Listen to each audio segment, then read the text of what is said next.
भविष्य का दृश्य है। हर जगह तबाही मची हुई थी। जमीन फट गई और पिघले हुए लावा की नदियां आग की नदियों की तरह बह निकली, जो अपने रास्ते में आने वाली हर चीज को भस्म कर रही थी।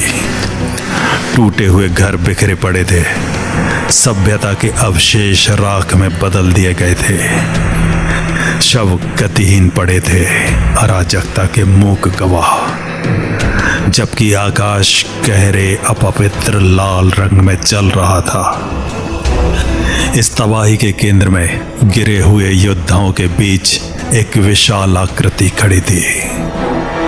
एक 7 फुट का विशालकाय दानव जो एक विशाल तलवार चला रहा था, जिसकी धार आग की रोशनी में अशुभ रूप से चमक रही थी। ये दृश्य दुनिया के अंत जैसा लग रहा था। एक तेज और क्रूर गति के साथ विशालकाय दानव ने अपनी तलवार को जमीन में गहराई तक घुसा दिया। प्रभाव गूंज उठा, जिससे पूरे परिदृश्य में विनाशकारी तरंग फैल गई और फिर एक अंधेरा द्वार उसके सामने खुल गया। उसमें से विचित्र जीव निकले। मुड़ी हुई आकृतियों और चमकती आंखों वाले राक्षस दुनिया में घुस आए, अपने साथ एक अंतहीन दुस्वप्न लेकर आए। फिर अचानक अंधेरा छा गया। तभी एक बूढ़े आदमी की नींद खुली। उसकी आंखें चौड़ी और सांसें उथली। दिल की धड़कनें तेज हो गई। बाहर बारिश की बौछारें जमीन पर गिर रही थीं। आवाजें उसके डर को और बढ़ा रही थीं। सपने का डर अभी भी उसके माथे पर पसीने की तरह गाढ़ा था। धीरे धीरे उसने अपना चेहरा पहुंचा। उसकी आवाज कर्कश फुसफुसाहट जैसी थी। वो आने वाला है। ये कोई सपना नहीं था। विनाश शुरू हो चुका है। बाहर तूफान चल रहा था, मानो उसके डर की प्रतिध्वनि हो रही हो, जबकि वो अंधेरे में अकेला बैठा था, अंत के सपने से परेशान था। राघव श्रीवास्तव की आवाज कांप रही थी। उसके शब्द भय से भारी थे। वे भविष्य में उससे हार जाएंगे। वे कैसे नहीं हार सकते?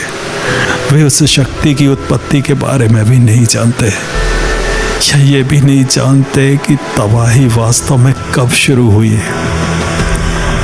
वो धीरे धीरे बिस्तर पर से उठते हैं। उनके हाथ अस्थिर हैं और अपनी मेज की ओर बढ़ रहे हैं। दराज से वो एक मोटी घिसी पिटी नोटबुक निकालते हैं, जिसके किनारे उपयोग से घिस गए हैं। रुककर वो उसके पहले खाली पन्ने को देखते हैं। उनके चेहरे पर डर के साथ दृढ़ निश्चय की झलक दिखाई देती है। मुझे लिखना कहाँ से शुरू करना चाहिए, ताकि वे समझ सकें कि ये सब कहाँ से शुरू हुआ। अचानक उनकी आंखों के सामने एक छवि चमकती है, जो जीवंत और शक्तिशाली है। उनकी मन की आंखों में वो एक योद्धा को देखते हैं, जिसके चेहरे पर लाल कपड़ा लिपटा हुआ है। उसका शरीर काले कवच में लिपटा हुआ है। घोड़े पर सवार होकर अकेले आगे बढ़ते हुए उसकी मुट्ठी में 2 तलवारें चमक रही हैं। उसका सामना एक अंतहीन सेना से होता है, जो उसका इंतजार कर रही है। ये देखकर वो हाँफते हैं। उनकी आंखें चौड़ी हो जाती हैं। रक्षक, हाँ, मुझे रक्षक की कहानी से शुरुआत करनी होगी। आखिरकार वही था जिसने आने वाली तबाही की नींव रखी थी। बिना किसी हिचकिचाहट के वो एक कलम लाते हैं और उस खाली पन्ने पर लिखना शुरू कर देते हैं। उनका हाथ अब उद्देश्य के साथ स्थिर है। वे पहले पन्ने पर लिखना आरंभ करते हैं। मेरा नाम राघव श्रीवास्तव। मैं देवराज गुरुकुल का 99 साल का बूढ़ा महागुरु हूँ।